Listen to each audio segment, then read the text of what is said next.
Bismillahirrahmanirrahim. Assalamualaikum warahmatullahi wabarakatuh.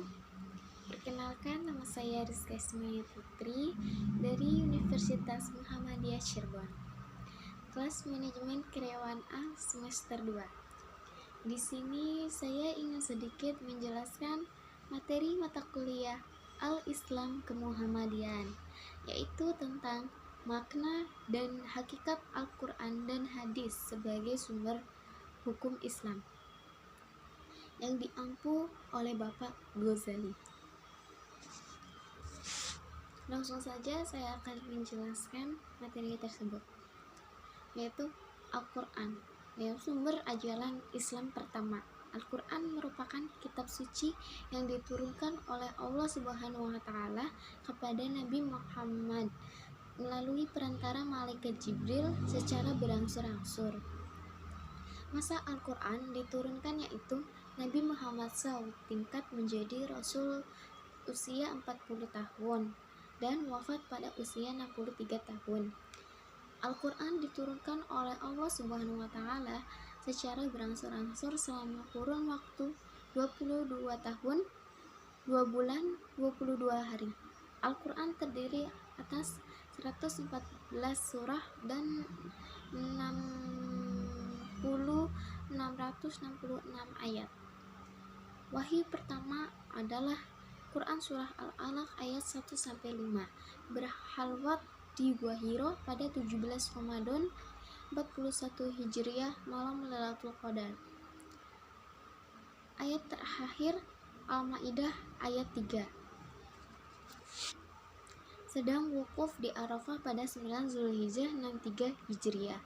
Al-Quran dijadikan sebagai landasan nilai bagi umat Islam dalam menentukan hukum suatu tindakan, menunjukkan dan menuntunnya kepada jalan menuju tujuannya, dan menjelaskan tentang hakikat kehidupan manusia dalam hubungan dengan sesamanya, lingkungan, dan dengan Tuhannya. Kemudian hadis yaitu sumber ajaran Islam kedua. Hadis merupakan segala berita yang berasal dari Muhammad SAW yang berupa ucapan dan perbuatan. Menurut para ulama, hadis merupakan kedudukan kedua sebagai sumber hukum Islam setelah Al-Quran. Hadis juga sebagai pedoman hukum serta ajaran-ajaran yang terdapat dalam Al-Quran. Hadis adalah sumber hukum Islam, pedoman hukum kaum muslimin yang kedua setelah Al-Quran. Bagi mereka yang telah beriman terhadap Al-Quran sebagai sumber hukum Islam, maka secara otomatis harus percaya bahwa hadis juga merupakan sumber hukum Islam. Bagi mereka yang menolak kebenaran hadis sebagai sumber hukum Islam, bukan saja memperoleh dosa, tetapi juga murtad hukumnya. Kemudian kedudukan hadis sebagai sumber hukum Islam dapat dilihat dalam beberapa dalil, baik dalam bentuk nakli ataupun akli. Dalil Al-Quran, dalil hadis, ijma dan ijtihad.